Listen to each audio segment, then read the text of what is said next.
You are watching the Big 12 on ESPN. Heavyweights set to collide in Lubbock tonight. It's the number 14 Mountaineers of West Virginia and the 7th-ranked Red Raiders of Texas Tech. Kevin Connors, Chris Patola, delighted to be with you. Fantastic talent all over the court tonight, Chris. Backcourt play will be a key. Mac McClung, the Texas Tech leader. He can do it all, but where is he at his best? Well, he had a season-high 30 in the last matchup, Kevin, and he did a lot of damage off the bounce. Hasn't shot it well of late, but he can really break down a defense, a really tough finisher because he's really athletic and does a nice job of also facilitating. And then this guy, he was dynamic too in that first matchup. 24 points in a game, hit the game winner, a guy whose game has not only gotten better from his freshman season to this season, but even within this season, this guy has gone to another level. This is a rematch of one of the best games of the college basketball season. A Big 12 heavyweight battle. We are underway from Lubbock, Texas. Texas Tech in the home red. West Virginia in the road navy. Sean McNeil in the starting lineup tonight for Taz Sherman. Chris, and right off the bat, knocks one down. Well, three-point shooting, a big part of the storyline in the first game. 12 threes from West Virginia in that game, and they start this game in a similar vein. And a whistle and an offensive foul called. Illegal screen on Kevin McCullough.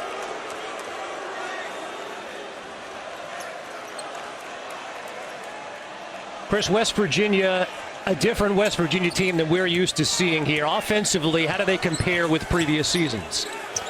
Well, they're unbelievable right now with their spacing. What that spacing is creating, it's creating driving lines, open shots, and more space for this guy, Derek Culver, on the interior. A double-double machine, Derek Culver. And he's set to head to the free throw line.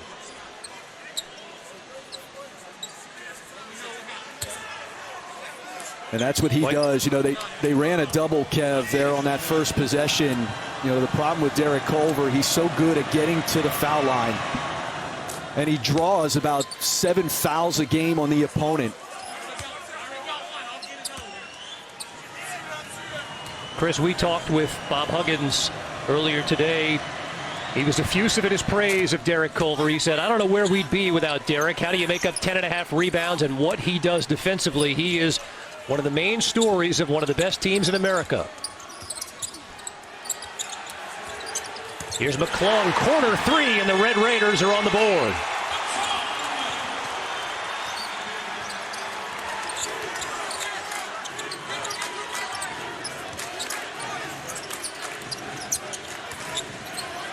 Brisk start to this one, as was the first matchup 15 days ago.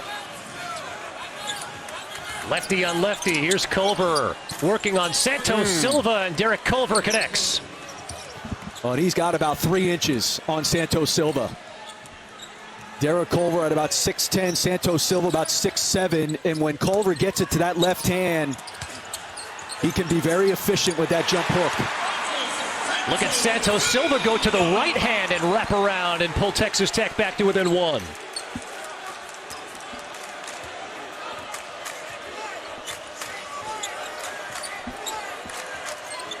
West Virginia riding a 5-game win streak. Texas Tech winners of 3 in a row entering this one.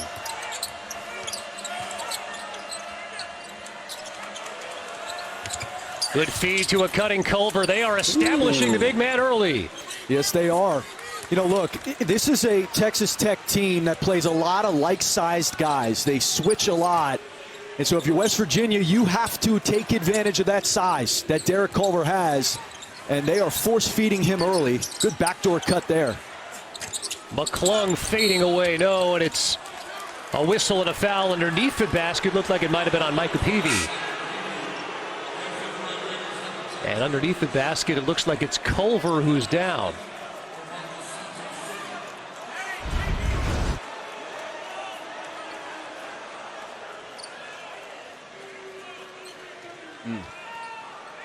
Yeah, he just got struck from behind by Micah Peavy.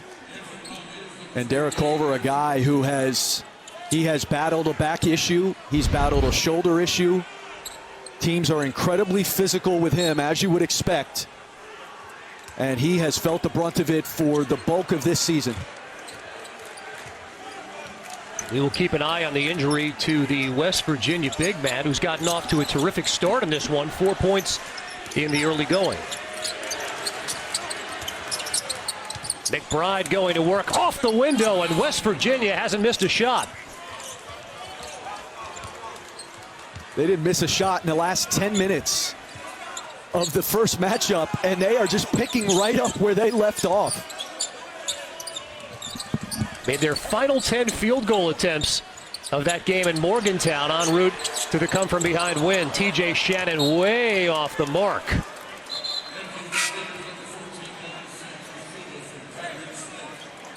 I think he's ready to go. Giving the thumbs up. Bob Huggins says, go get it, big fella.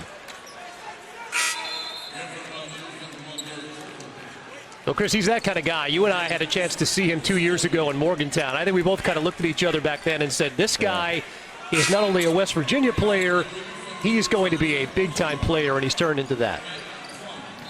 But he's thriving now without Oscar Tshiebwe. There's a lot more space for him to operate. They can ISO him a lot easier than they could with Tshiebwe in there. And then when you put shooters around him, and this team is shooting the leather off the basketball, when you have to honor those guys as perimeter shooters, it opens up even more space.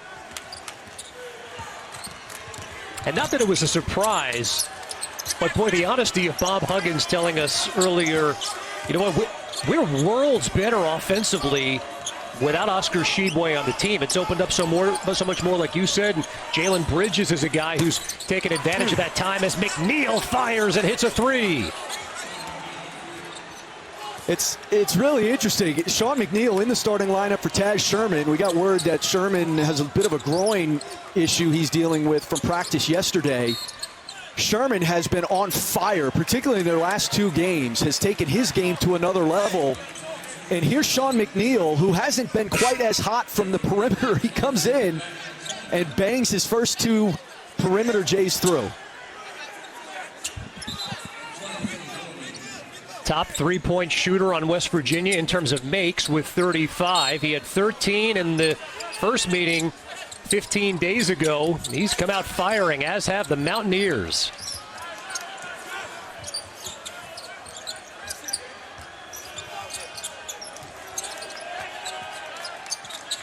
Eight on the shot clock. Shannon goes to work.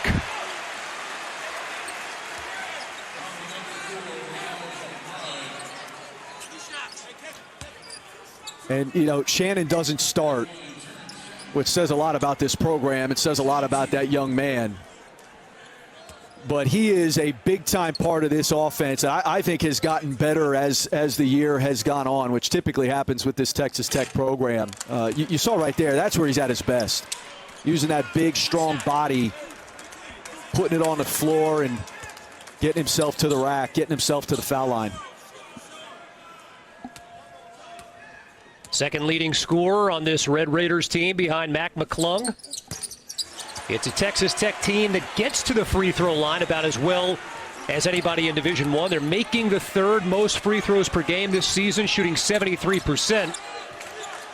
West Virginia has come out firing 5 of 5 from the field to start this game. Here's Culver.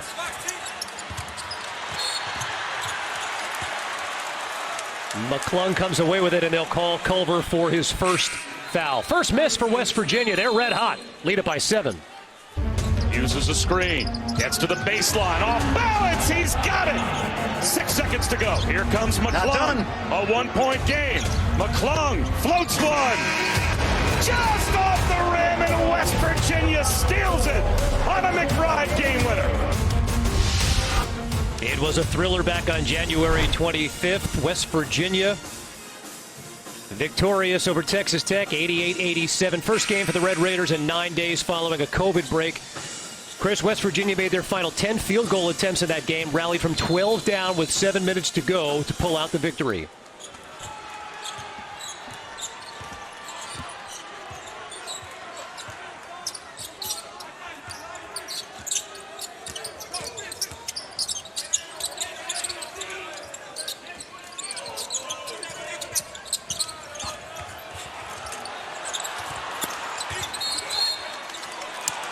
battled for, and a whistle and a foul called on. Looked like it was called on Marcos Santos Silva.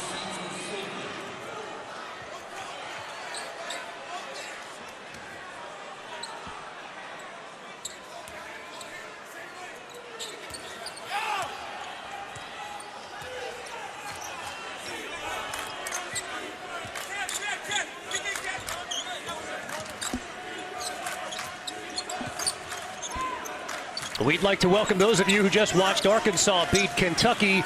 It's time now for the main event. Top 25 matchup, the lone top 25 matchup of the evening. West Virginia and Texas Tech from Lubbock. Kevin Connors, Chris Spatola, delighted to be with you for this Big 12 battle. West Virginia red hot out of the gates, making 5 of their first 7 attempts. Texas Tech just 2 of 6 from the field early on. Chris trailing by 7. It's been Derek Culver and really Sean McNeil starting in the place of Taz Sherman. Both those guys off to a hot start offensively. And there's Mac McClung, had 30 points in the matchup 16 days ago against West Virginia. A season high for him. Does a lot of his damage, most of his damage, off the bounce. You've got to keep him in front. Big 12 leading scorer at a shade under 20 points per game. And one of the major reasons why this Texas Tech team is ranked number 7 in America as McNeil rises and fires again. Chris, he's off to a fabulous start with 7 points. Again, Taz Sherman, who has been shooting the leather off the basketball, not starting tonight, has a bit of a groin issue. I guess he developed in practice yesterday. McNeil inserted, and he has come out aggressive. And once again, that perimeter shot having an impact like it did in the first matchup between these two teams. He's made his first 3 attempts in this game for a West Virginia team who made their final 10 attempts as a team in that come-from-behind victory in Morgantown 15 days ago. Rallying from 12 down with 7 to play. McClung going to work again. The electric Mac McClung. You have to keep him in front.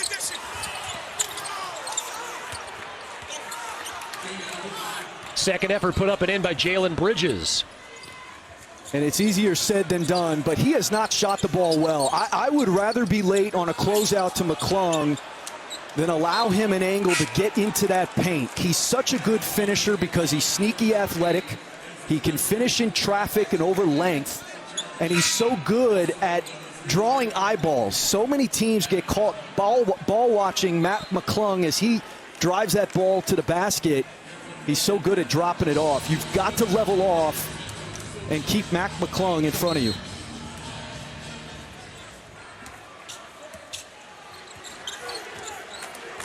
Chris, 7 or so minutes in here, what have you seen from West Virginia offensively? Well, they went to Derek Culver, who's about 3 inches taller than anybody who plays in that lineup for Texas Tech. They went to him early on the block, got him to the foul line. 6 points in the first 3 minutes of the game for Culver as Edwards misfires.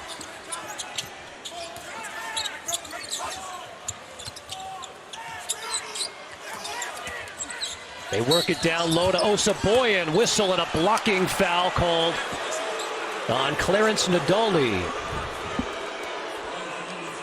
His Texas Tech defense, they have a lot of guys of the same size. All about 6'4", 6'5", all strong, all play inside out. They bother you with length and they switch everything.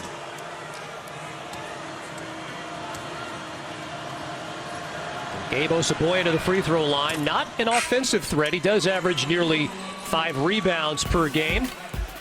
And a reminder, our Thursday college basketball doubleheader on ESPN and the app pits Iowa State against Kansas at Fog Allen Fieldhouse at 7 Eastern. And then we head to Pac-12 country. Chris Duarte and the 10-4 Oregon Ducks taking on Remy Martin at Arizona State. Boy, Chris, how strange to see the top 25 today or yesterday and not see Kansas in there. Yeah, it's been that kind of a year. Who knew, though? I mean, if David McCormick keeps playing like Lou Alcindor, I mean, who knew that was going to happen? He's come on as McCullough knocks one down. 6 ranked teams in the Big 12, and Kansas not among them. It speaks to the depth of this league. We'll talk about that here in just a bit as the Red Raiders want to get out and run.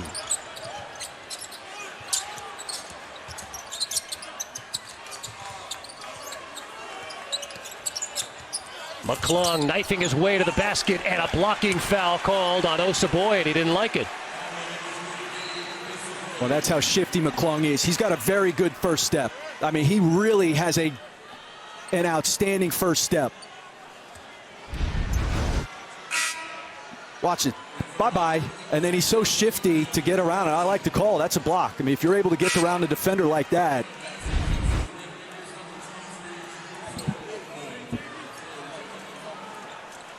Well, Chris Beard told us, Chris, early on, people questioned the fit with Mac McClung. He said, I never did. And I loved what he said. He said he's a fearless kid. He said we wanted a guy with no backup plan. And Mac is a guy with no backup plan. Shannon on the attempt, and he's fouled. Hot shooting start for West Virginia. In Lubbock, they lead it by 6.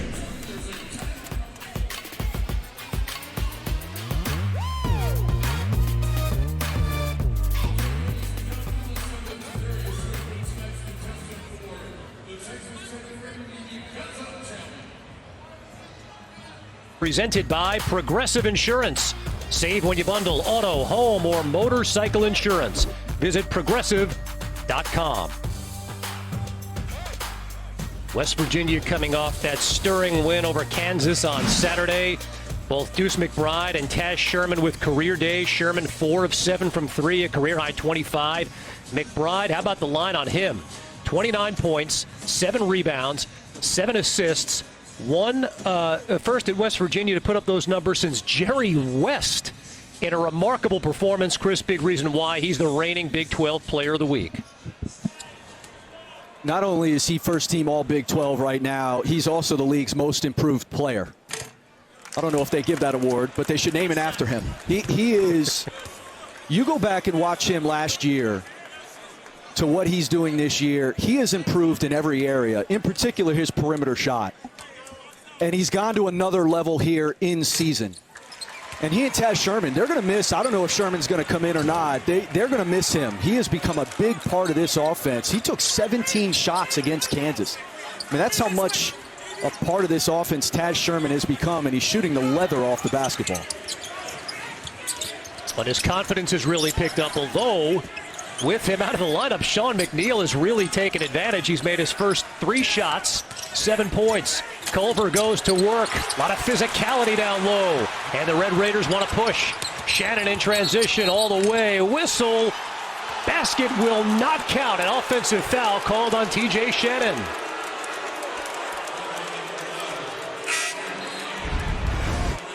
You know, TJ Shannon, 6'6", about 210 pounds. And he doesn't have the most refined game. That's a heck of a charge taken there by McCabe. TJ Shannon's he's a terrific player, but he's a bulldog, and he's going to drive that thing to score, and there's not a whole lot of shiftiness to what he's doing, and he just couldn't get out of his own way there, and again, a really good take by McCabe. 6th team foul on the Red Raiders, and after the red-hot shooting start by West Virginia, they've come back down to earth, making just 2 of their last 9. McBride gives it up. And an offensive foul called on Deuce McBride. So tit for tat they go, and the first turnover of the game for the Mountaineers.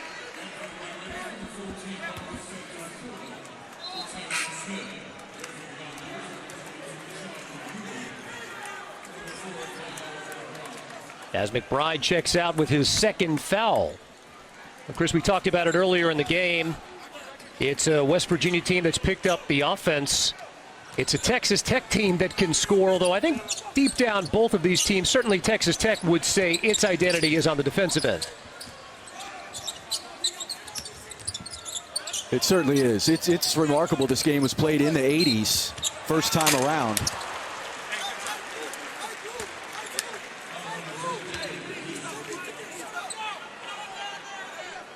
And McCullough will head to the free throw line. 7th team foul now on West Virginia. Well, this is what Texas Tech does. They are one of the best teams in the country at not only getting to the foul line, but making free throws. In the top 10 in both of those categories. Shoot almost 24 free throws a game. In the first matchup, that's where West Virginia did a really nice job. Only held them to 12 free throw attempts. That's a big part when you play Texas Tech. Easier said than done because all these guys put it on the floor and they're bulls when they get into the paint. But you've got to try to keep them off the foul line. And it's uncharacteristic, as you said, Chris, they're shooting 73% on the season from the line, but just 3 of 6 to start this game.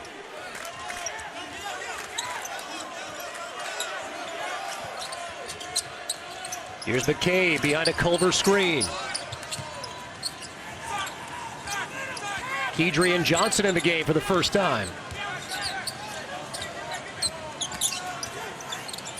8 to shoot it, has it blocked by McCullough. Edwards in transition. And the basket goes down for Micah Peavy, his first 2 points of the game. Question now is who scores it for West Virginia? With McBride out, Sherman hasn't played yet.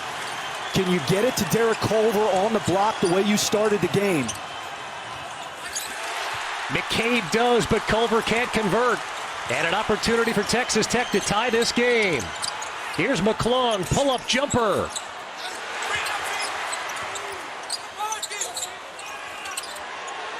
He'll try a 3. Mac McClung has given the Red Raiders their first lead of the game.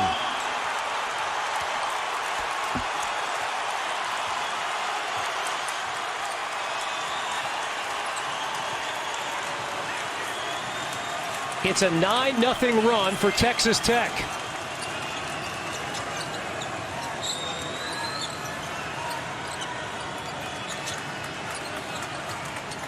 Down to 10 to shoot. McCabe thought about it.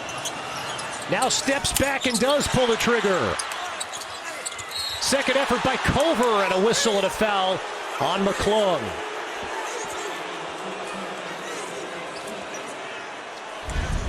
He has not shot it well from 3 of late. 1 of 11 in their last 2 games from 3. But this dude believes he should be scoring the basketball. He plays with such a swagger. He really does. He's fearless. And the thing I love about he and the Chris Beard marriage is that Chris Beard appreciates and utilizes what McClung does well. And he coaches him hard at what he doesn't. And I don't know if that was ever consummated when McClung was at Georgetown, but when McClung took his visit, outside of espousing his love for Zach Galifianakis in The Hangover, which who can hate on that, he said to Chris Beard, I want to be coached hard. And as Chris Beard told us when we met with him on the Zoom, he said his biggest issue has been efficiency. And if he allowed me to coach him, we're going to figure this thing out because that kid is a talented player, and he really is. Leading scorer in the Big 12, Chris, he had a ton of success at Georgetown. But Chris Beard told us, people question the fit. I mean, are you even surprised at just how well this marriage has worked? No, because this is what Chris Beard has done so well. Chris Beard has figured this out. In a world where everybody's trying to do one and done, or a lot of, obviously Duke and Kentucky, for example, Chris Beard's doing the same thing. He's just doing it with grad transfers. He's getting a lot of one-year guys, other versions of transfers. But he's making it work. Those guys are older and ready to play as McNeil knocks one down. So Chris Beard's doing his version of the one and done. He's just getting guys who are more ready to help him. Well, guys like Mac McClung and Marcus Santos Silva, to name a few. Jamarius Burton, another transfer who's come over and contributed to a team that's in the top 10 again. Chris Beard has turned this into a perennial top 25 program, not just a one and done. Tyreek Smith.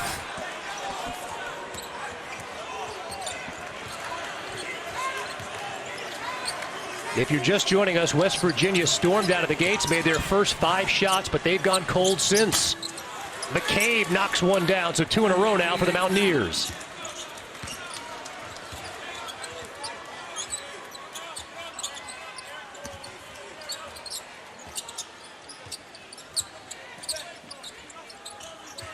The flow is picked up here in Lubbock for this ranked matchup, the lone ranked matchup of the night. 10 on the shot clock. Shannon in the paint. Whistle and a foul. It'll be on Osaboyan. Mac McClung, he loves Allen from The Hangover. It's not a man curse. It's a satchel. Indiana Jones wears one. Mac McClung, hanging three.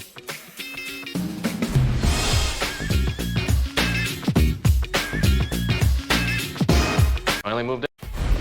ESPN's exclusive presentation of college basketball is brought to you by Phillips 66, proud sponsor of Big 12 basketball. Well, Chris Beard in his 5th season, he's won nearly 110 games already in Lubbock, Texas. Chris, of course, the historic season 2019, first Final Four appearance in program history.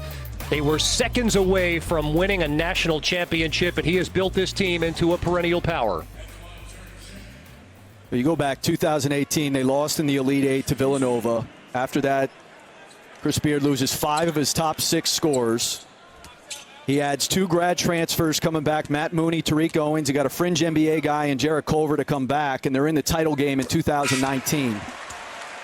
And you look what he's done this year. You add Mac McClung, Marcus Santos Silva. What he's done with his rosters and the development within a season is pretty remarkable. And Chris, even from last season, I mean, this is a team that lost Davide Moretti to the EuroLeague, Jamias Ramsey to the NBA. And here they are, number 7 in the country, and offensively as potent as they've ever been.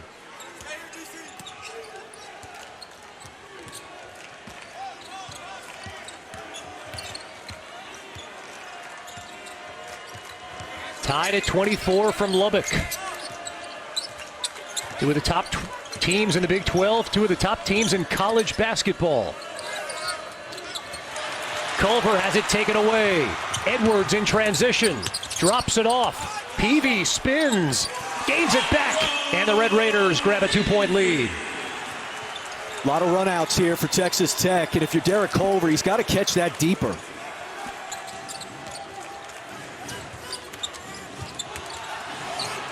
A lot of contact, no whistle. Culver plays through it, and he's up to 9 points.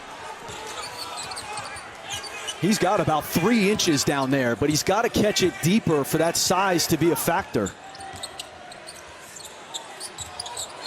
Well, Burton thought about it, and you know what? The officials caught him on that one, a traveling violation.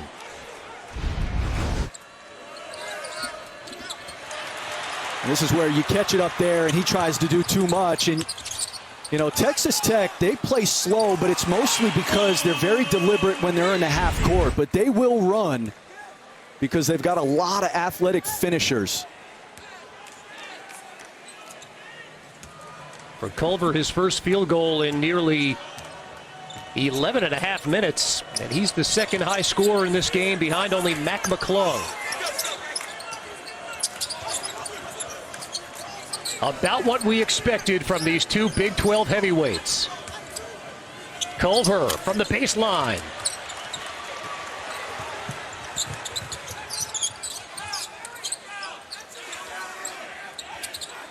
Look at McClung, quick trigger.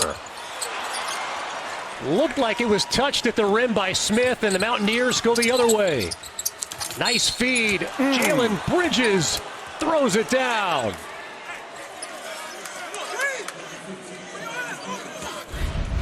No basket there by Bridges, but an opportunity for West Virginia to get out and run. He was fouled on the attempt. Yeah, it was a good run of the floor there by Bridges. Good find by Matthews. You know, Jalen Bridges, a guy that, a redshirt freshman, sat out last season. A guy that Bob Huggins, his staff, they're really high on. And he's starting to play a little bit better. Hasn't shot it well of late in their last 3 games. But because he's playing the 4 now with Oscar Tshiebwe gone, he's getting a much better matchup.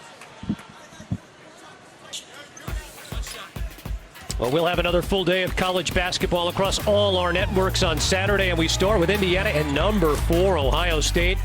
Buckeyes have won 4 in a row. You can catch it noon Eastern on ESPN and the app, so you can watch anywhere. And Chris, that Ohio State team is, they may not be in the conversation with Gonzaga and Baylor yet, but that is a team out of the Big Ten that is as good as just about anybody.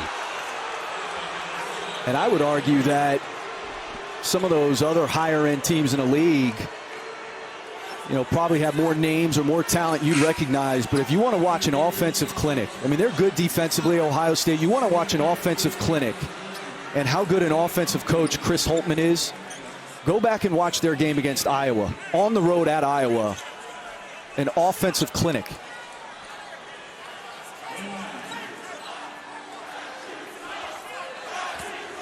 Well, on the loose ball foul, it sends Culver back to the free throw line, where he's 3 of 4 in this game. And into double figures now in points. And we talked about it earlier, Chris. Bob Huggins flat out telling us, I don't know where we'd be without Derek. The fact that he averages 10.5 rebounds, what he does defensively, a major reason why West Virginia finds itself in the midst of a 5-game win streak and number 14 in America. He's up to 11 points.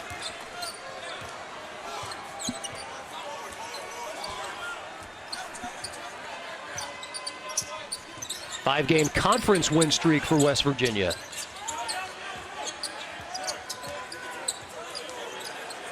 Here's McClung, corner 3, had it blocked. Down low to McCullough, puts it up and in.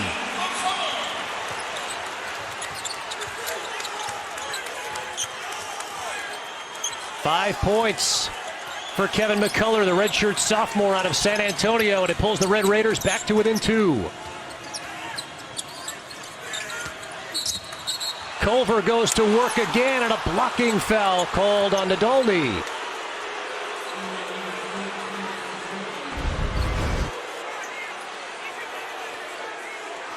One of those broken plays, and the action there, and that's where Emmett Matthews chases it out.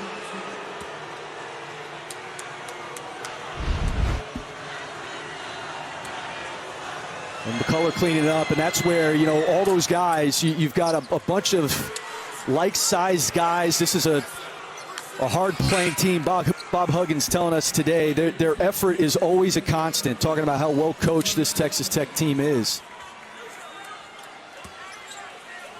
I love how Bob Huggins talked about them defensively. He said they have 10 eyes on you at all times defensively. That they're so good on that end of the floor as West Virginia goes 1 of 2 from the stripe. All the way to the basket, good drive, but Shannon can't finish. And a jump ball situation, the possession arrow stays with the Red Raiders.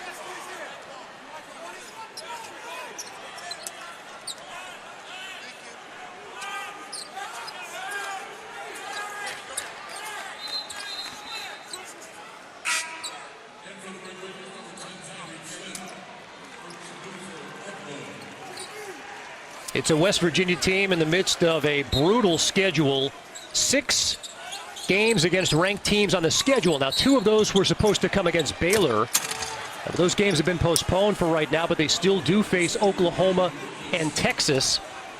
Meantime, Texas Tech beginning to find its rhythm here as well. Winners of 3 in a row coming into this showdown. Sometimes I think we forget that TJ Shannon, because he's so physically built, he looks more like a man than I'll ever look like. You forget he's a sophomore. He's still learning how to play the game. It was so telling, though. One of the things Chris Beard said about him, he said that TJ Shannon's heart is always in the right place. He's always trying to do what he's supposed to be doing. Always trying to make the effort play. He's always making, he's going to err. It's going to be on the side of commission and not omission. Really a special kid and going to be an outstanding player.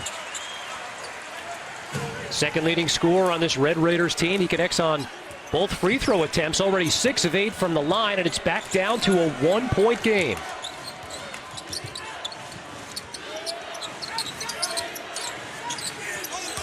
They are really trying to establish Culver and continue to pound it inside. McNeil, good-looking feed down low. Matthews had it blocked out of bounds by Smith. Come on, Emmett Matthews. You got to reward that pass, man. You can't go up soft on this layup. A beautiful dime and a good shot fake. You got to come away with, at the very least, free throws.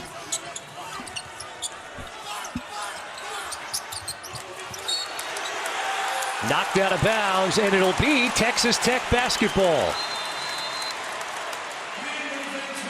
Third turnover of the game for West Virginia, who leads it by 1.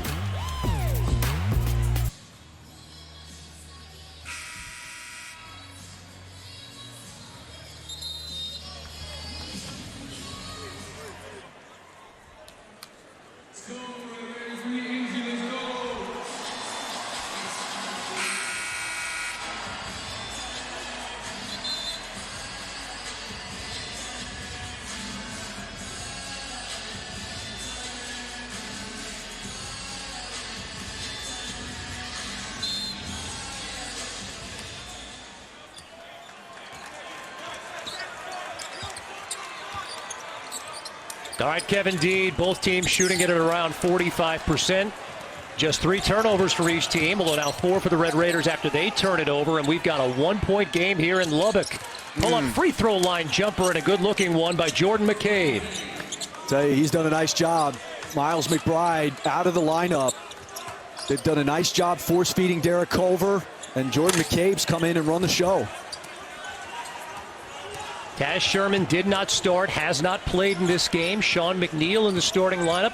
Shot it well early on. McCabe has played well himself. And West Virginia, who's led by as many as 8, try to extend this 3-point lead. McNeil, open look again. Sean McNeil is feeling it. He's 5 of 5 from the field.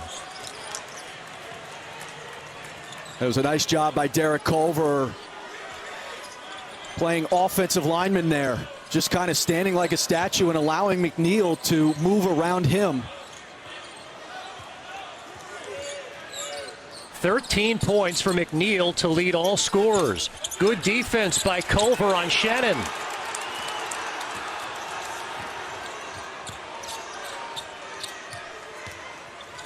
Mountaineers have made 5 of their last 7 field goal attempts.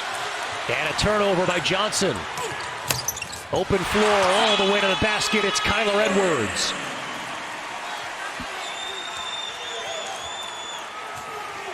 Another live ball turnover leading to a run out and points for Texas Tech.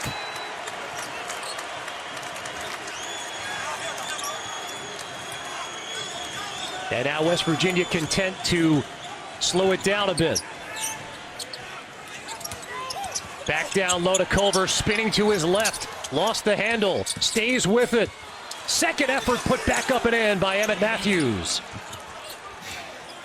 You know, Derek Culver only has 8 assists in conference play, so you know that ball's going up. I mean, there's no question, even on the second chance there, you know that thing's going up to the basket. Shannon a little bit too fancy. Last touched by McClung, and a good defensive effort there. Sloppy play, though, by the Red Raiders. And they are trying to be physical with Culver. Nice little play there by McClung trying to rat at the ball. And Culver stays with it. Well, it's been Culver and McNeil, and West Virginia 6. Derek Culver's had a great first half, and he's really had to work for it. 12 points. They've gone to him really on the block, but he's done a nice job of facing up. There's the back cut earlier in the game. He's really become much more adept at putting the ball on the floor, and as we know, when he gets it to that left hand, he's a lefty, becomes much more efficient. He's taken 8 free throws in this first half. Been really active. McNeil goes to the basket, and again McNeil converts. Chris, he's 6 for 6 with 15 points.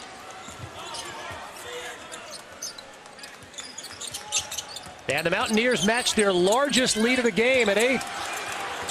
Backdoor cut, no connection. Here's Matthews. McNeil, why not? Not that time. McClung the other way. Layup in transition by Kyler Edwards, who's up to 4.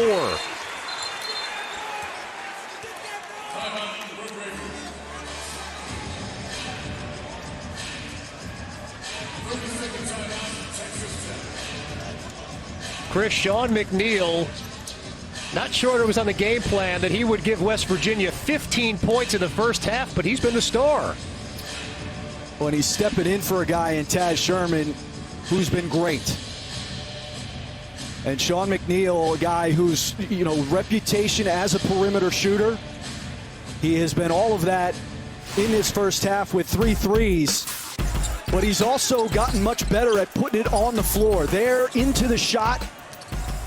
And he's gotten it into that mid-range, and it is also on that last shot we saw him hit. He's also put it down and taken it to the basket. A guy that this West Virginia staff raved about in the offseason. Talked about how much better their perimeter shooting would be behind he and Taz Sherman. And he hasn't been as efficient from that three-point line as Sherman has, but I'll tell you what, he has really stepped into the void tonight and had himself a heck of a first half. Junior out of Union, Kentucky, ready to fire at a moment's notice. He leads West Virginia in made three-pointers on the season with 38. 6-point lead, 40 seconds to go in what's been a wildly entertaining first half. He's got to be able to make a post pass there.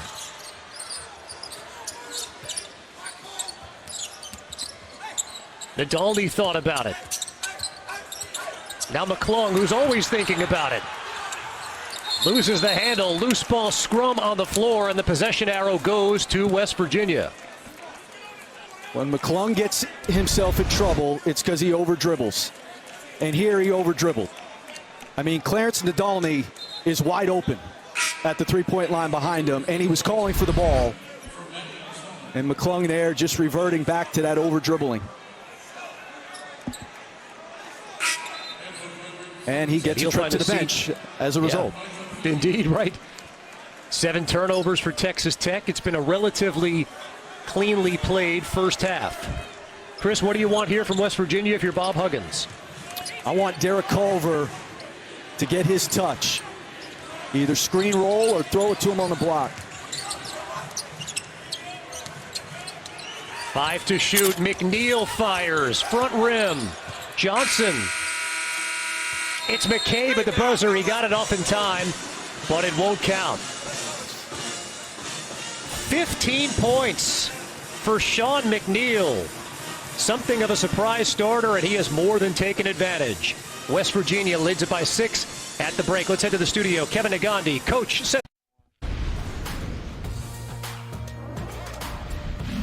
Welcome to Super Tuesday, presented by Progressive. You're watching the Big 12 on ESPN. We started the night in Lubbock saying it would be a heavyweight battle, and they've been trading punches through 20 minutes. West Virginia, a 6-point halftime lead. Kevin Connors in Bristol, Connecticut, former Army star and Duke assistant Chris Patola from his home in North Carolina. Well, Chris, Sean McNeil has taken advantage of the spot start in place of the injured Taz Sherman. He's been terrific. For Texas Tech, Mac McClung has played well, but he needs help. Yeah, he's really been their only consistent offense, Kevin, in the half court. They got some runouts, especially off of turnovers where some other guys got involved, but in the half court, they struggled without this guy creating. Off of the bounce, he's got 2 threes in that half, so they're going to have to get going, particularly in that half court. And then Sean McNeil, who had Sean McNeil having 15 points in the first half? Miles McBride only played 9 minutes. Taz Sherman has not played. Sean McNeil steps into that starting lineup, bangs in 3 threes, and has 15 points. And a quiet start for Deuce McBride. Quiet start for Marcus Santos Silva, who comes up short. And a missed opportunity for Texas Tech on its first possession. Chris McBride, 2 fouls in that first half, the reigning Big 12 Player of the Week. How does West Virginia get him going? Well, he'll get himself going, particularly because he has the ball. And, Bob Huggins decided to sit him with two fouls the rest of that half, largely in part because they're up 6. And there he goes. First field goal of the second half for Miles McBride. Deuce McBride, they call him, reigning Big 12 Player of the Week. Leading scorer on this West Virginia team. He is the team leader. Peavy feeds it down low. Second opportunity for Santos Silva, and the big fella puts it home.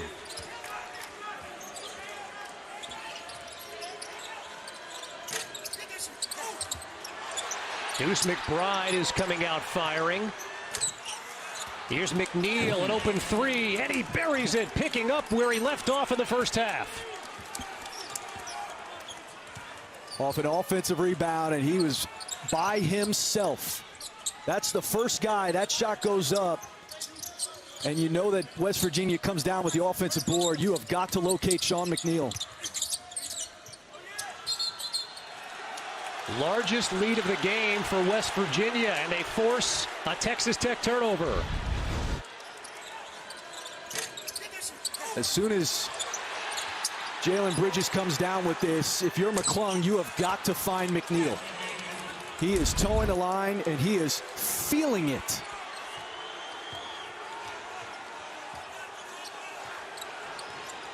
He had 13 points in the first meeting. And again, we've not seen Taz Sherman in this game so far with a groin injury. McNeil got the start in this one, and he leads all scorers with 18 points. Edwards all the way to the rim. Bucket will count, and a foul. This is who they are. They got a lot of guys who can do this. Kyler Edwards being one of the best. A capable shooter, but when he takes that thing off the dribble, he's so strong finishing through contact. And that's an area to keep an eye on in the second half, Kevin. Texas Tech getting to the foul line. They're one of the best in the country at doing that. Only took 10 free throws in that first half.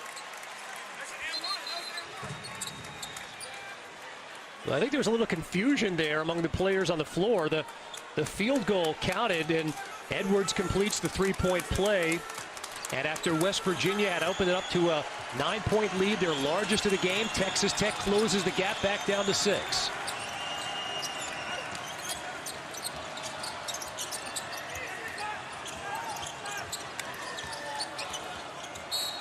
Matthews tries to feed it down into Culver on the inside, and a foul called on Santos Silva. That is number 3 on Marcus Santos Silva. And that's one of the best things that Derek Culver does, is he gets the opponent in foul trouble. This is, again, a lot of like-sized guys. Marcus Santos Silva giving up some height there on the block and trying to be physical with Culver, and he is very good at getting the other team in foul trouble. There goes Deuce McBride again. He's attempted 3 shots here in the first 2.5 minutes of the second half. And the lead is back up to 8.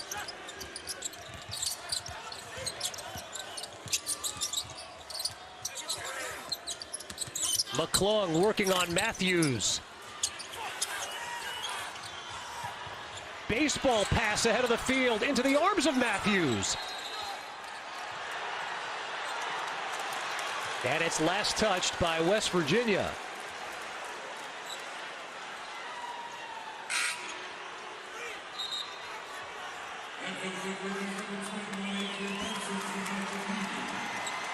Kind of a wild sequence on that last play, starting with good defense by the Mountaineers, and then a pass that Matthews just couldn't corral. Well, he corralled it. He just lost it. I mean, it was a heck of an outlet pass by Deuce McBride, and Matthews just lost it.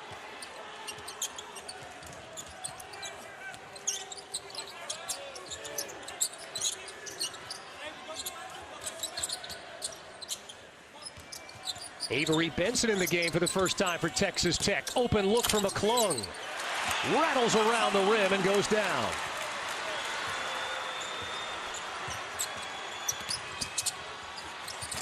Boy, McBride is looking for his shot here to start the second half. And a foul called on Osaboyan.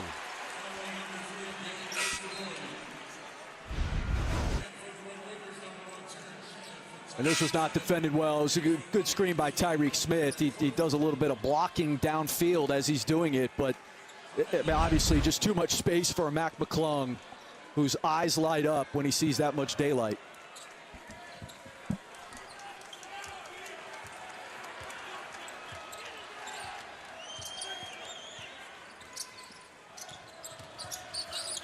Here's McClung.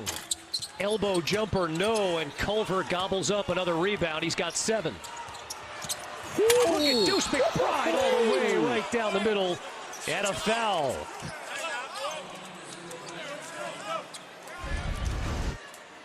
He looks like a guy who sat or only played 9 minutes in the first half, shot out of a cannon, and coming with force down the middle of the lane.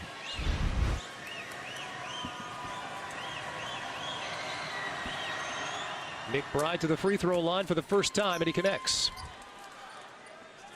The Taco Bell chalupa, so chewy, so flaky, nothing could make it fit. Well played, Bacon. Well played.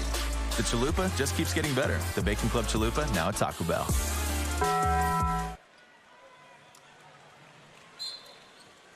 So McBride goes 2 for 2 from the line, and in that first half, it was McNeil and Culver doing the damage. Here to start the second half, it's been Deuce McBride, and the lead is back up to 8. McCullough off the mark, kept alive by Burton. And a bucket goes down for Jamarius Burton.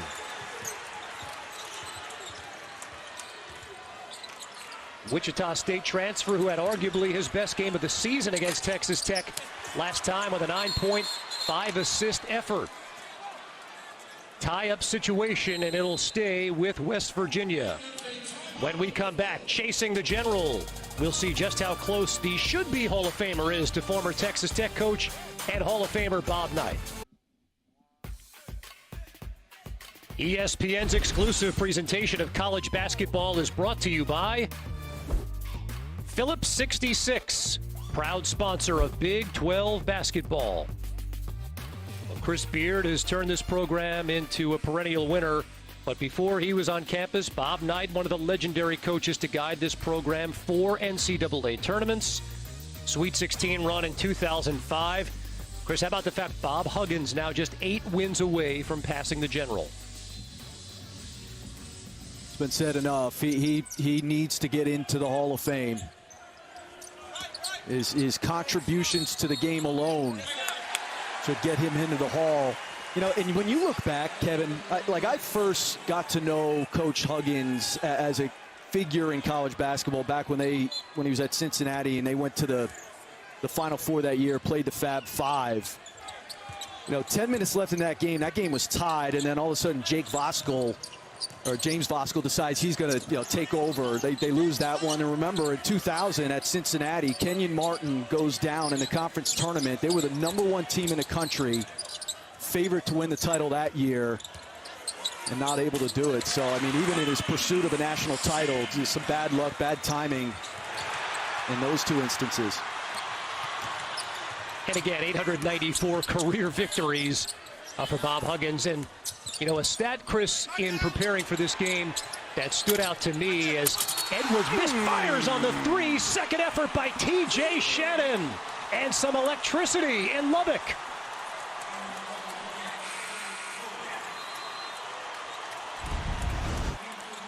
He's a special athlete. He really is. He reminds me a lot of Kelly Oubre, who played at Kansas. T.J. Shannon did not have a high major offer until after his senior year. He went to Lincoln Park in Chicago. He spent a year after that at IMG.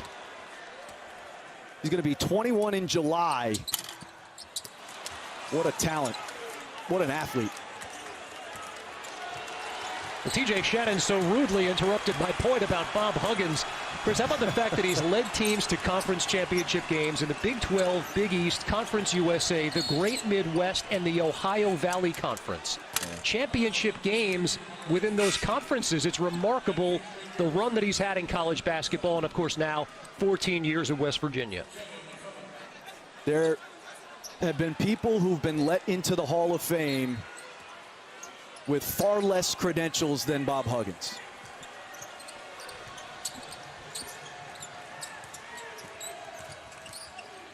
Well, on the Shannon dunk, Derek Culver picked up his 4th foul. That is a huge story.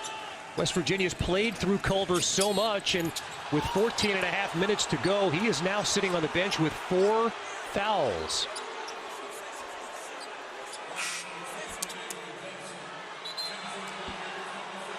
And the big part of that, you know, obviously you missed the rebounding. But his points tonight have been huge. And with no Taz Sherman, it puts a lot on the shoulders of not only Miles McBride, but Sean McNeil to continue the offensive effort he's had tonight. Deuce McBride has been feeling it here to start the second half. Emmett Matthews, 15-footer into the arms of TJ Shannon.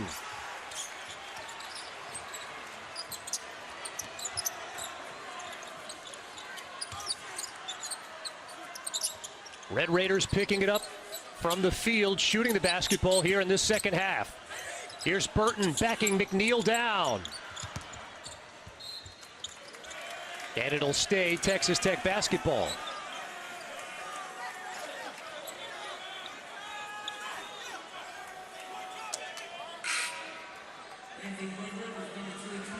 Chris, 6 minutes into this second half, what have you seen differently from Texas Tech on offense? Well, they're being much more assertive in driving the basketball, and they're getting their movement. You know, they run this motion offense. It's very unpredictable movement. It's old school motion. And I thought in the first half, they weren't cutting to score. They weren't cutting hard. Mac McClung was really the only guy who was being aggressive in the half court, but that has changed. Kyler Edwards has been much more aggressive off the bounce. TJ Shannon.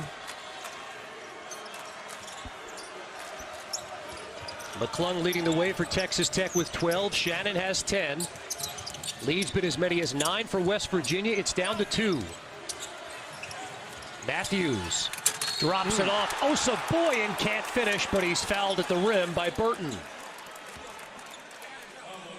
Texas Tech switches at all 5 positions, and when McClung switches on to Matthews or one of these taller wing guys, they're running him right down to the block and forcing him to play post defense.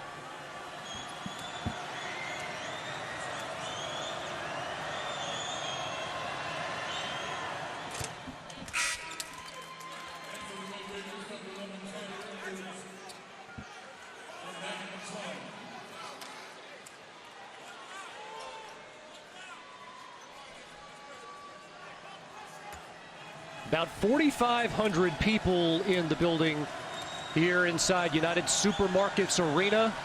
So good to see fans back in the house, giving the Red Raiders something of a home court advantage, although West Virginia traveling well.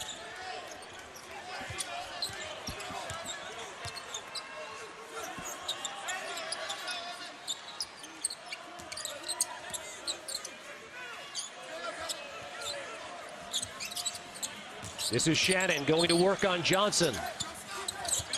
Draws 3 defenders. Gives it up now. Edwards a 3. Kept alive by Burton.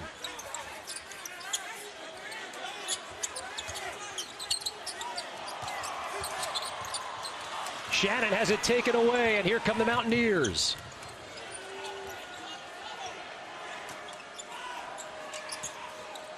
Nice Good clutch. backdoor cut. And the basket by Deuce McBride. Nice feed. And that's a space that is opened up now. No Oscar Tshiebwe, obviously, and then with Culver not in the game, you've got nobody occupying that block.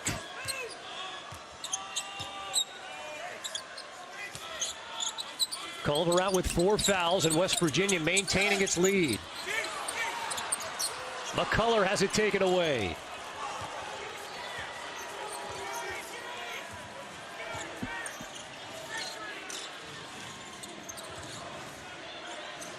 McNeil, who was sensational in 20 minutes in the first half.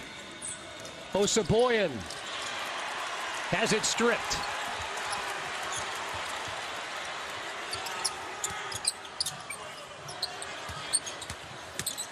Burton goes to work down low. McCullough muscles it up and in.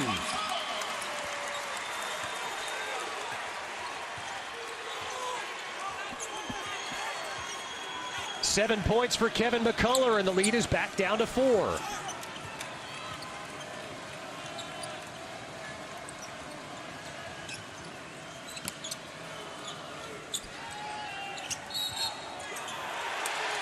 Offensive foul called on McNeil.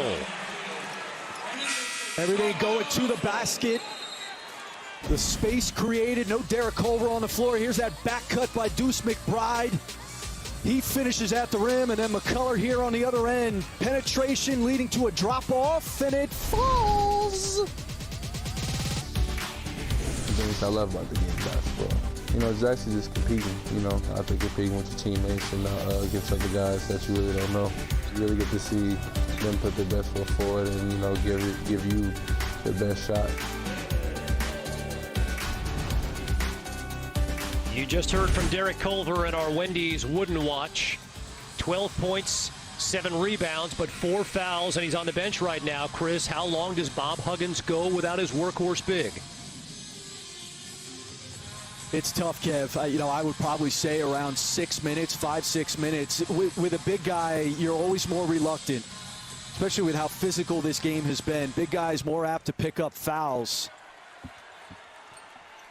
You know, this is where, again, it's worth Bob Huggins bringing it up today to us. You know, they're playing without, everybody wants to talk about Oscar Tshiebwe. They're playing without Isaiah Cottrell, who tore his Achilles earlier this year. It was easily their most skilled big guy, and a guy who would have steadily gotten better. Well, again, it speaks to the depth and talent on this West Virginia team that they've been able to overcome a couple of injuries and players leaving the program as McBride converts again. 10 of his 12 have come here in the second half.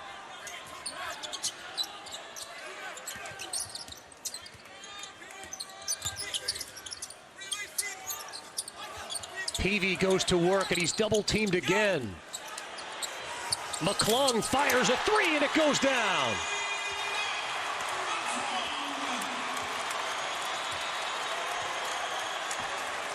$15 points now for Mac McClung. He's 3 of 5 from behind the arc, and the Red Raiders have cut the lead back to 1. Nice spin move by Kedrian Johnson, and he's fouled on his way to the rim.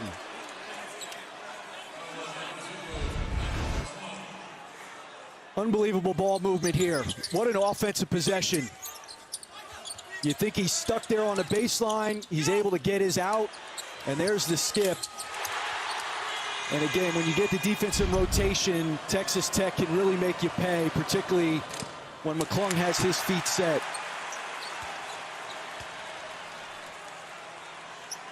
Well, Chris, we talked about it in the first half. It warrants telling the end of the story.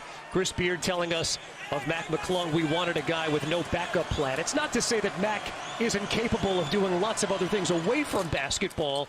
It's that his focus is solely on basketball. And boy, it certainly has worked out here in his first year in Lubbock.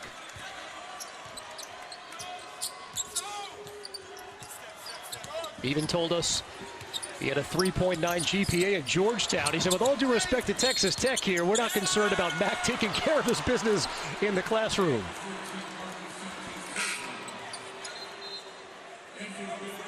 Well, what a lineup we have for you Saturday night across the ESPN networks. North Carolina and number 9 Virginia square off 6 Eastern on ESPN. KD, Kyrie, James Harden, and the Nets take on Steph and the Warriors 8 Eastern on ABC. And then ESPN Plus pay-per-view 10 Eastern. It's the UFC 258 main card. Talk about a lineup on Saturday. That's we 4 start fouls. the day, Chris, with that Ohio that's 4 State fouls on Santos Silva. So 4 on Santos Silva, 4 on Derek Culver. Look at the battling down low, and they'll keep it on this end of the floor.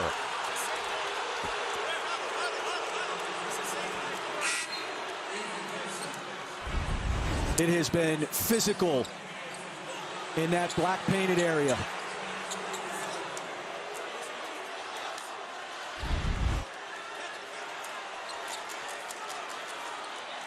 Foul called on Avery Benson. But then again, Chris, we expected nothing less from a West Virginia-Texas Tech matchup, right? Or a Big 12 game.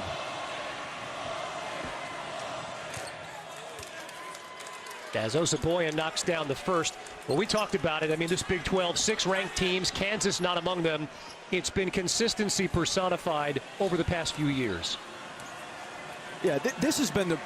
Look, we can get into year to year. What's the best league this year? The most consistently good league going back since 2014 has been the Big 12. I mean, 2014 to 2018, by any analytical measure, the Big 12 has been the best league.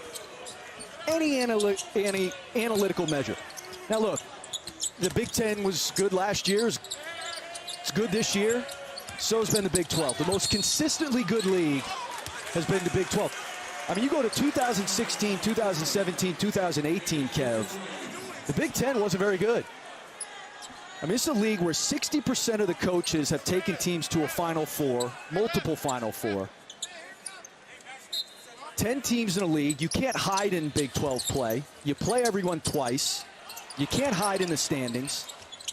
I mean, this league has been the best league consistently over the last 5 to 7 years. As Micah Peavy throws it down, and Chris, to illustrate your point, start of the night, Joe Lenardi said this essentially is a matchup right now for a 3 seed in the NCAA tournament at this point in the season. And this thing is starting to get a little bit saucy here in Lubbock. What a pass. Good cut to the basket there. Send it in. 12 now on ESPN Plus is a must-have for Big 12 fans. Number 12 Oklahoma takes on number 14 West Virginia Saturday, 1 Eastern. Next Monday, 7th-ranked Texas Tech squares off against TCU at 8 Eastern.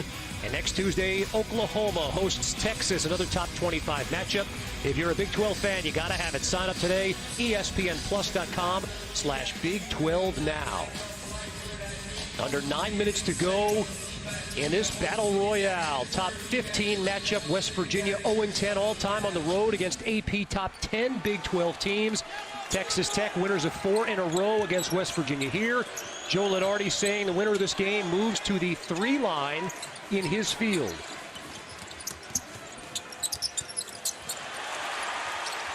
McNeil tried to force it up. Here's McClung. Strong to the basket, and it gives the Red Raiders the lead. That's what he does best. Off the bounce, creating havoc in the lane, finishing at the rim. Last touched by Texas Tech. McClung has come alive here in this second half. He's up to 17 points. Shannon has 10. Texas Tech has wrestled a lead away from West Virginia, who's led by as many as 9 here in the second half.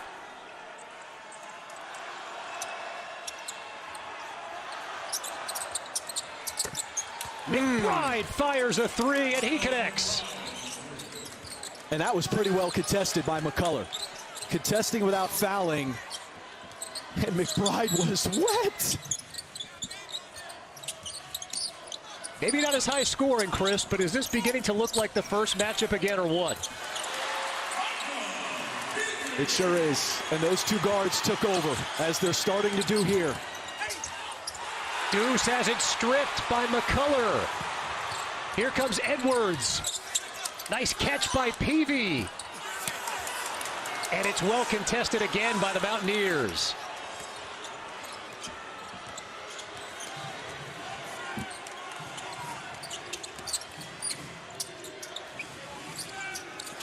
.60-60 game as we approach the 7-minute mark.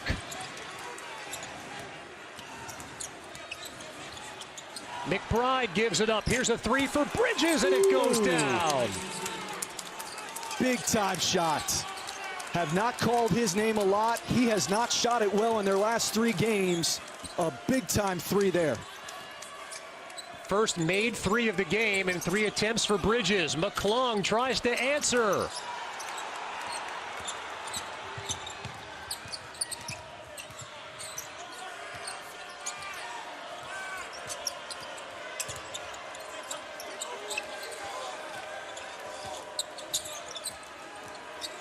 .15 on the shot clock for McNeil. Crossover dribble. Sean McNeil will earn a trip to the free throw line. There are 5 players whose surnames begin with Mick in this game. None better than McClung and McBride. Going head to head. The 2 of these guys pick it up right where they left off, and Jalen Bridges just for a cherry on top. Kevin Connors, Chris Spatola, a great one in the Big Ten. Foul trouble among the bigs. Chris, a big story. Yeah, it'll be interesting if and when Bob Huggins comes back with Derek Culver. You know, what's interesting, a byproduct of both these teams, Santos Silva also in foul trouble with the big guys out of this game. It's amazing how the lane has opened up. Been unbelievable opportunities for cutters and drivers into that open paint. It's one of the reasons Sean McNeil is at the foul line right now. The dynamic Big 12 battle we thought it would be, as McNeil, who was sensational, 15 points in the first half, connects on the free throw. Texas Tech dominating the paint without Culver in there, an 18-2 advantage here in the second half. McNeil connects on both, and the lead is back to 5.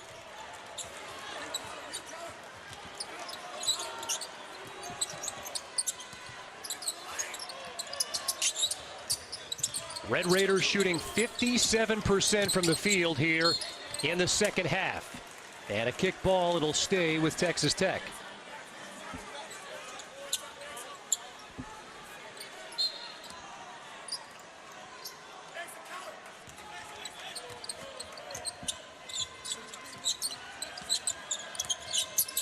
.15 on the shot clock for Kyler Edwards. McClung goes to work. Gives it up to Burton, who knocks it down. That's a tougher shot than you think. That 15-foot, nobody around you shot. You don't really practice that a lot. Stand still, 15 feet, all alone. Game pressure.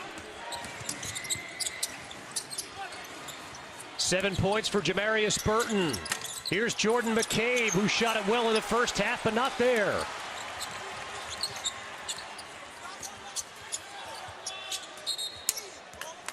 And a kick ball, it'll stay Red Raiders possession.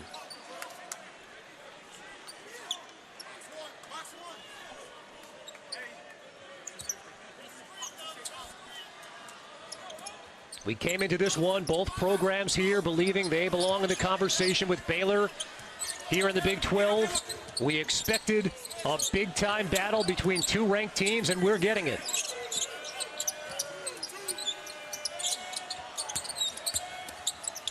Here's Burton again, draws the foul, and will earn a trip to the free throw line to shoot a pair.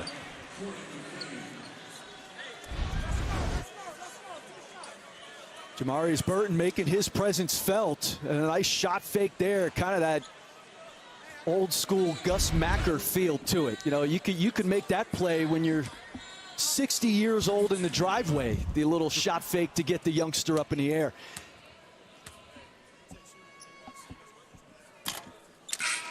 And the junior from Charlotte, North Carolina, a 73% shooter on the year, but he misses the front end. First of 2. This is a guy that Burton, the transfer from Wichita State, I think they've been waiting for him to break out here. And here's Santos Silva with the 4 fouls, getting ready to check back in. Burton goes 1 of 2 from the line. You see the big advantage in free throws here in the second half in favor of West Virginia. So Culver and Santos Silva back on the floor. The two big left-handers, each with 4 fouls. Culver had been on the bench since the 15-minute mark here in the second half.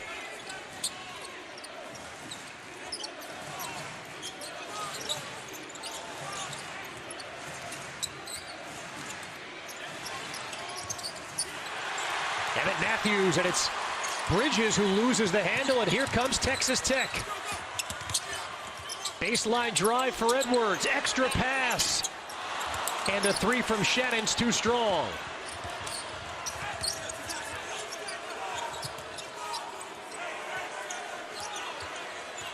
Deuce McBride's got, he's got to touch the ball here.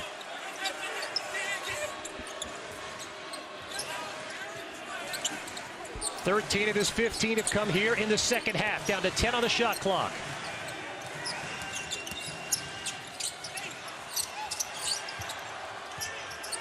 Down to 2 on the shot clock. McNeil fires and hits. Oh!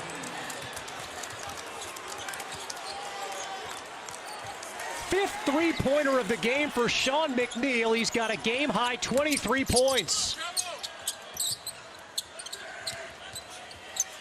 Shannon in traffic, no. McBride loses it in transition. McClung gives it up. Whistle and a foul, and McCullough will head to the line to shoot a pair. Back and forth we go in Lubbock. 5-point West Virginia lead.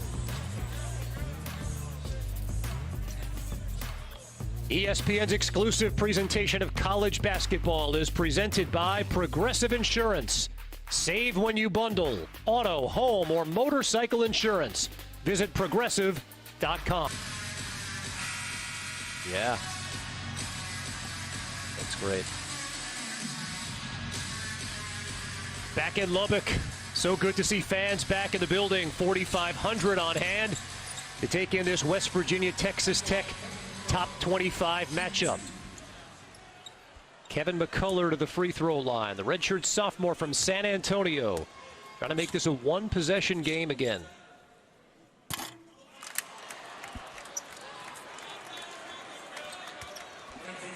This team missed Kevin McCullough earlier in the year. You know, every team has that guy that's the toughness barometer for your team. And Kevin McCullough is that guy for Texas Tech. And he goes 1 of 2 from the line. He missed 9 games with a high ankle sprain at the start of the season. He gives them another dimension, and they'll need him down the stretch. 4-point game, 3.5 to go from Lubbock.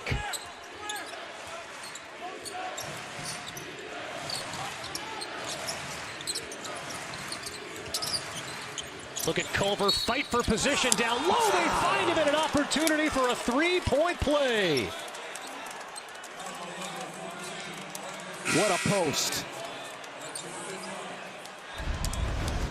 Playing in the post is about where you catch it and the angle you have. Catches it right there, top of that arc.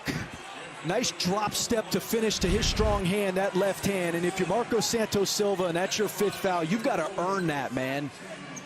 It can't be a little body nudge. You got to make sure he's taking 2 free throws if you're going out of the game on that one. Culver had an electric first half. He's been in foul trouble in the second half, but he completes the 3-point play, and the lead is back up to 7.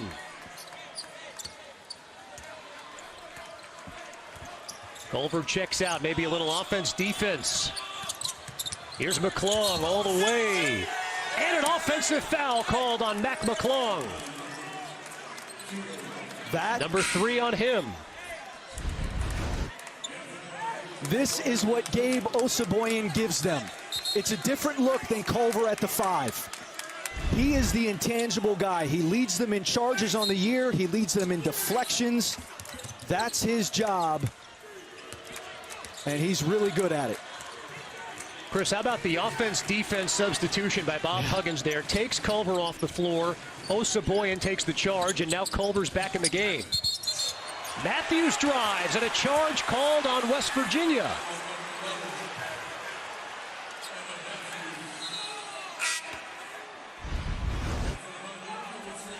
Emmett Matthews has not had a good game tonight.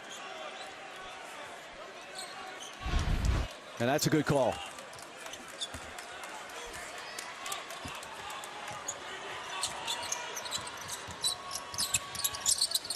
Here's McClung back to work. Shannon. And a foul called on West Virginia. Jalen Bridges whistled for the foul. That's number 3 on him.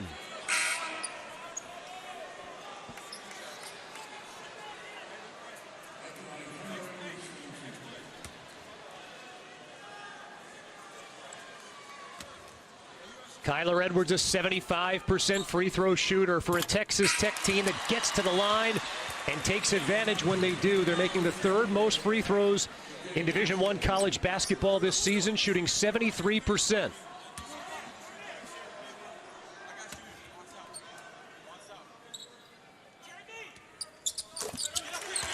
Edwards makes both. He's up to 9, and the lead is back down to 5.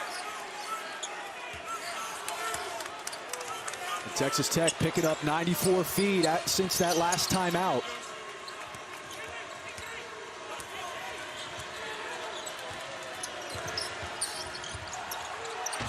McBride draws the double team.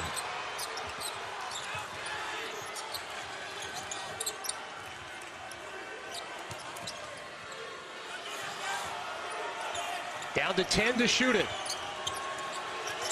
Deuce McBride wants to go one-on-one. Gives it up down low to Matthews. A gorgeous feed by McBride. And Matthews will head to the line. You know, I understand Texas Tech wants to double McBride to get the ball out of his hands.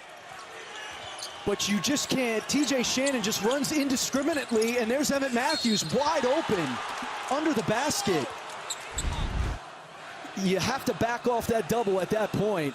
Matthews is too deep there. Put yourselves in a bad spot. Matthews, an 84% free throw shooter, but he misses the first.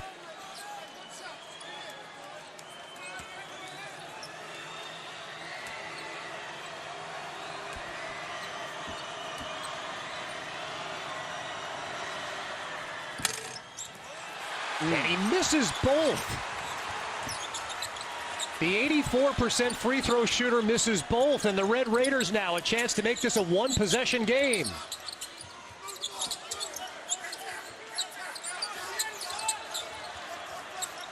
Two minutes to go from Lubbock. McClung. Here's Shannon, fires the 3, and he knocks it down.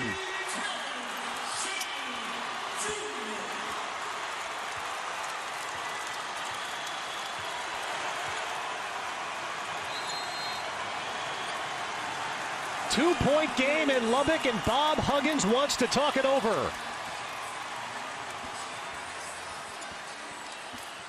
That last play, it starts with a McClung drive. I've said it all night long. The breaking down of an opponent's defense starts with McClung getting into the paint. And a great extra pass here. I thought West Virginia was going to close out, drill themselves out of that possession. But a nice extra pass there from Burton. And TJ Shannon, again, it's not always pretty. It's not the most refined game, but it is incredibly effective. Look at the crowd in Lubbock. And boy, Chris, how we've longed to see this across the board in sports. 4,500 in the building. And they are loving a good old-fashioned Big 12 barn burner.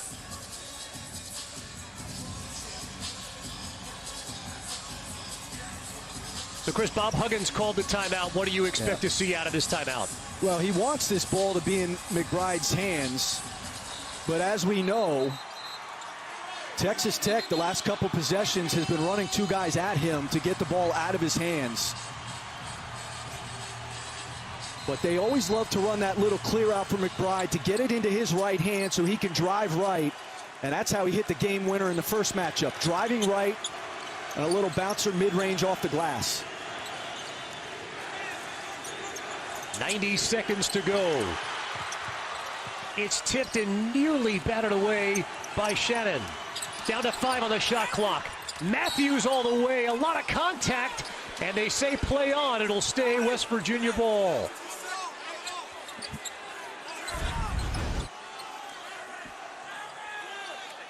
How about that screen by Miles McBride?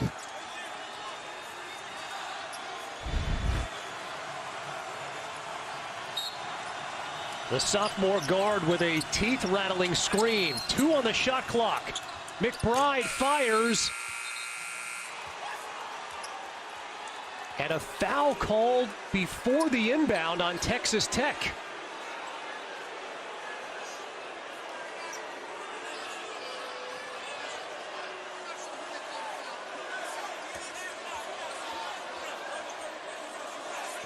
Well, they're looking at the monitor over at the scorer's table. Deuce McBride is standing on the free throw line. Look at Chris Beard wants to know exactly what's going on here.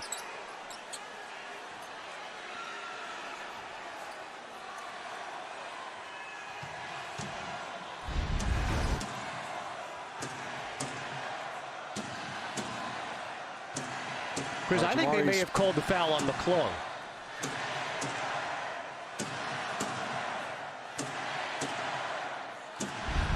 It looked like McClung might have been holding McBride, and I think that's what they're looking at right now.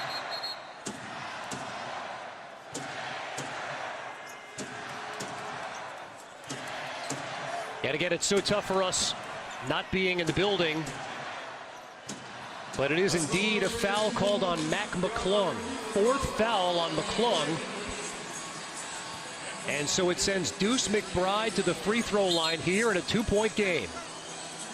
The correction, it sends Jalen Bridges to the free throw line in a 2-point game. Yeah, I didn't see the foul because Jamarius Burton was on McBride. So like you said, McClung must have been holding Bridges on the screen. I didn't see it.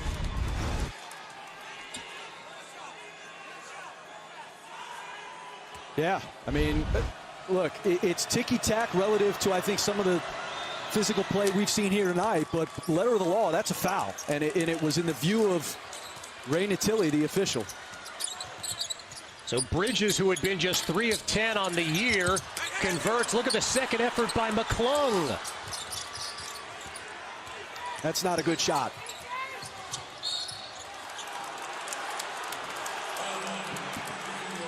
You know, he's aggressive. He's got moxie. That's not a good shot. And a whistle and a foul called on McClung, and Chris, Mac McClung is just fouled out of this game. This is playing with emotion. So he misses a shot on one side, and then to just pick that up, you're almost asking for it.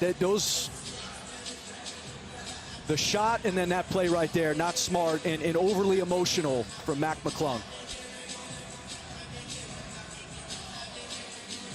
Well, TJ Shannon has come on in this second half, but McClung is the leader of the Red Raiders. He's the leading scorer in the Big 12. He's their leading scorer in this game, and now he'll watch the rest of the game from the sidelines.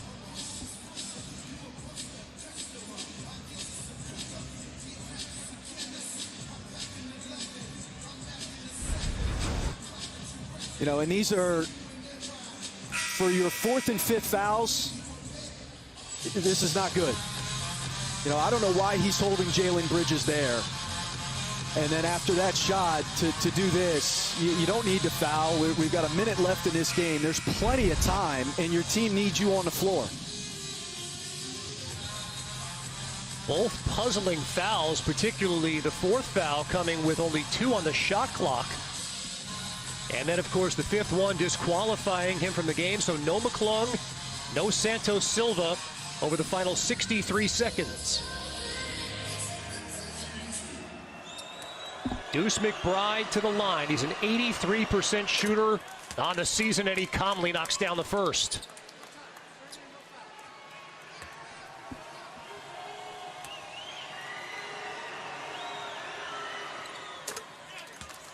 It is a 6-point game with 1 minute to go from Lubbock.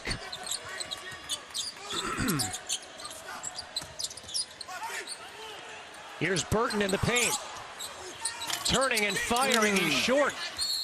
Saboyan the rebound, that he's quickly fouled by TJ Shannon. Great defense by Saboyan. Held his ground, stayed big, did it without fouling. And then he transitioned to a rebounder and corralled the rebound.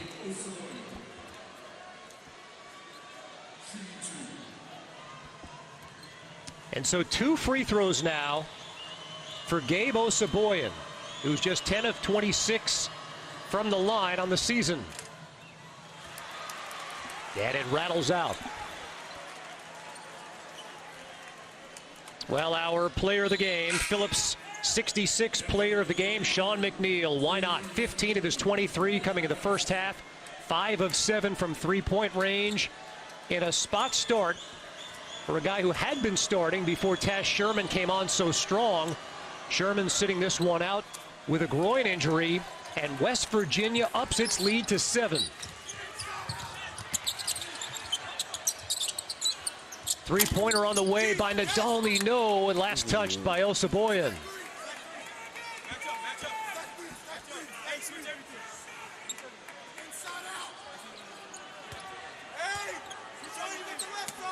The West Virginia team that knocked off Kansas on Saturday, they've responded on the road here tonight. Shannon tries a 3. Rebounded to the arms of McBride.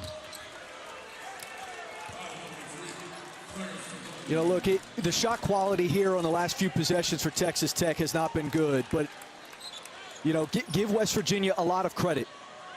They've been switching everything. They've stayed. They've kept the ball in front of them.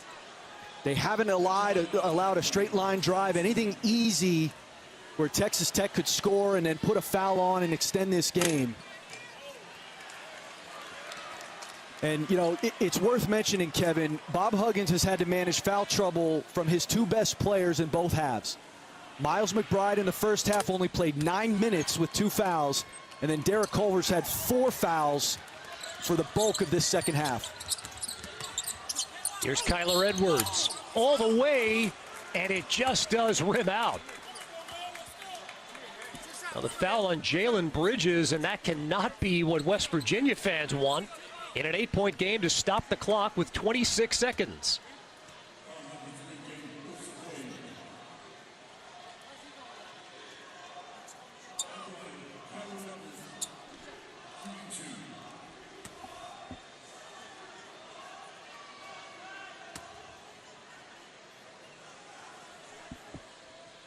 Edwards, a 75% shooter, knocks down the first.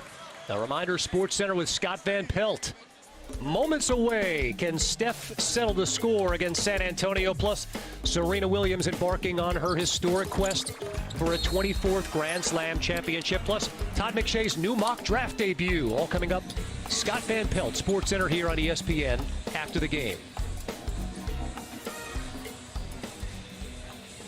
Chris, we just called Sean McNeil our player of the game. He has been magnificent here on the road for Bob Huggins. And it started from the opening possession. He came out aggressive, confident, and the three-point ball was big, obviously, but even his ability to get off the dribble, be it on a pull-up or taking it all the way to the basket. He's done a nice job defensively tonight. What a job by Sean McNeil stepping in. Taz Sherman did not play in this game. McNeil got the start, and he's been outstanding. You know, this is not your father's West Virginia offense. Like, this West Virginia offense scores it as well as they have in really going back to 2010, that team that went to the Final Four. This team can really score, can really shoot, and they are much better without Oscar Tshiebwe. We came into this game saying, you know what, if Sherman and McBride can make threes, this is a dangerous team. You can add McNeil to the list, as Texas Tech is able to foul Deuce McBride, who went to the ground to corral that one. 47 fouls whistled in this game. Did you have the over? I had the... Even in a West Virginia-Texas Tech game, I had the under of 47. And look at Chris Beard. Well, this anger goes back to that fourth foul on McClung.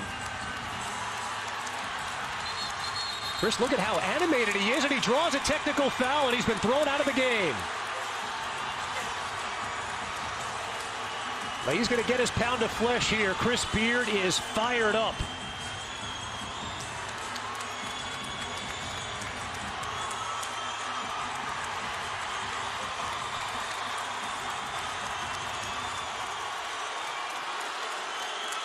And he's still going after this officiating crew.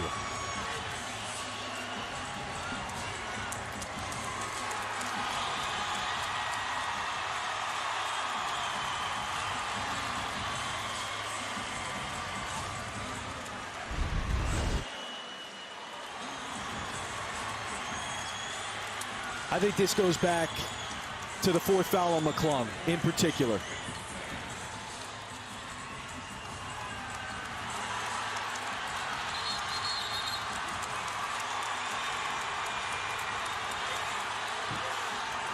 Or maybe he just had some other things he wanted to get off his chest. Who really knows, Kevin?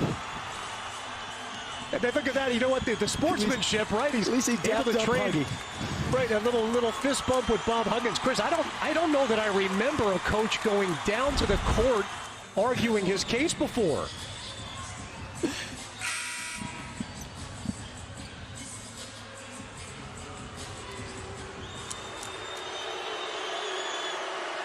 So McNeil begins the parade to the free throw line, and McNeil matching his career high with that made free throw.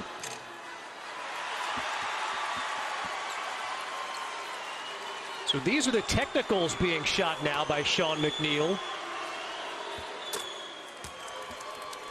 who now has a new career high with 25 points. Make it 26. And so now, Chris, the personal foul for West Virginia.